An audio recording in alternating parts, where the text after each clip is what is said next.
Hello, my name is Savannah Shelton. I am the manga creator and behind the manga series RKI, and I want to talk a little bit today about my first time being a vendor at a Comic-Con. So the Comic-Con that I went to was Corbin, and it's only about their third time doing the con. It's in a tiny place. It's called a civic center, so it's kind of in the middle of nowhere, but a lot of people went to it. I went to it because it's Comic-Con and it's close to where I live, so I went. So whenever I got there and we got set up, there was some people already coming through. I kind of expected not a whole lot of people, but pretty good amount of people. I think she said on average 1,000 people come. And so when people were first coming around the booth, I'd seen videos where they were like, don't talk to the con-goers because it scares them and you'll scare them away, kind of thing. So I didn't say much for the first hour or two. And so when people actually started to look at my booth a little bit more, like they took interest and they came around more than once, then if we made eye contact, I'd go, hi, how are you?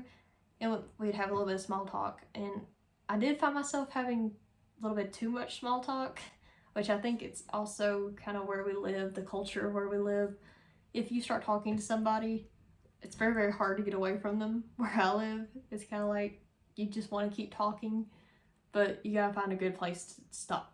You know, like you got a job to do while you're there. So the con itself was from 9 to 5.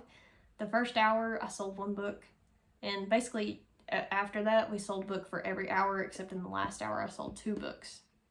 And we had keychains, standees, and stickers. So I made those on reference of what my friend had done for Frankfurt Con.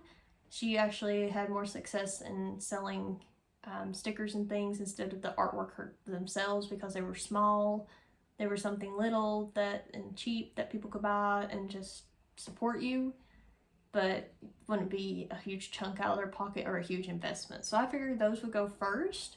But actually the things that sold the most was my books. I sold 9 books altogether. And keychains I sold about 5 of, stickers I sold about 4 of.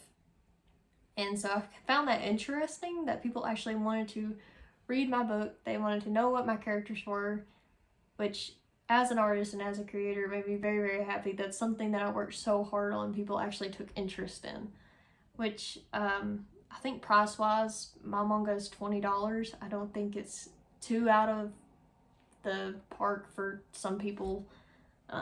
You do get the original manga style and 4 chapters altogether. There's about 132 pages, I think, altogether in the book. And so I was also trying to talk a little bit more about the book to people. When after they get done looking, they'd be like, oh, well, what's this about? Then I would go into my synopsis, and when thinking of my synopsis of what to say, I kind of just did it on the fly, honestly. I didn't try to rehearse it or anything. I didn't want it to sound scripted, because one time when I went to LexCon, there was this author there, and he didn't even really give me a choice if I wanted to listen to his book or not. So I didn't want to be that guy. But also, when he did talk about his book, he recited the whole back of his book, the whole about book, like about this book, this part. He just recited it. And it almost kind of felt creepy to me. But it shouldn't have, but it did. And so it kind of weirded me out. My cat's screaming at the door. So I didn't want to do that. I wanted to be normal, plain Jane person, because that's kind of like what I am. You get what you get. And I'm here. kind of thing. And so as I was talking to people and they would ask me about it, I would say, you know, it's about all these criminals from every nation in the world. They get sent to this little island called Lapistray. They're unsupervised, and so they end up having children there, and those children don't want to live in a world full of violence, so they try to reinstill justice on the island. That was my short and sweet kind of little point that I made. And I think that interested people, because I also related it to Alcatraz, so that's something that somebody could relate to. And someone else said Australia, so like, yeah, any island, that used to be used as a prison, basically. That's where the inspiration came from. But mine came from Alcatraz because I've been there 3 times when I was younger, and so that always inspired me. Even in true crime itself, it inspired me. So when people would ask me about the characters, I didn't really go into full detail, but I kind of kept it surface level, if that makes sense. So that way I didn't overpower their brain or something, because you're already kind of nervous. I am anyway. Whenever I go into a con, I kind of get nervous, like, oh, everybody's looking at me and they're just wanting to sell me stuff and I don't know how to say no. Like, I am 100% that person. I will not say no. So I'm easily sold to. And so some people, I would say, hey, you can go onto my socials, and I had this little paper that I had my socials on, and they could scan the QR codes, and then they could go and find the first 10 pages of the manga, and if they read it through the con and then they ended up liking it, they would come back and they would buy a book. I think that helped 10 times than if I didn't have that. I think people would just kind of scooch on and not remember or pay attention.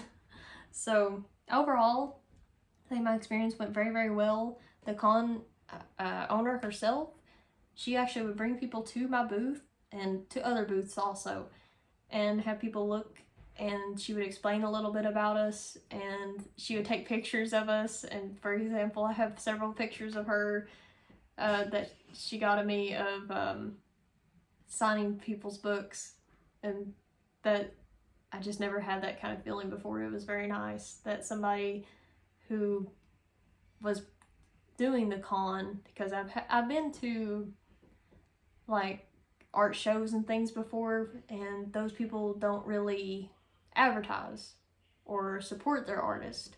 They just kind of take your money and let you sell, and then whatever you sell, that's the money you make. She actually bought a book herself and was actually going to read it, so that made me very, very happy that she didn't just have us there just to make money. She had us there to support local artists in her town, which was amazing to me. Because I wish my town, because we have an art association, they don't really do much, honestly. They don't help you out too much.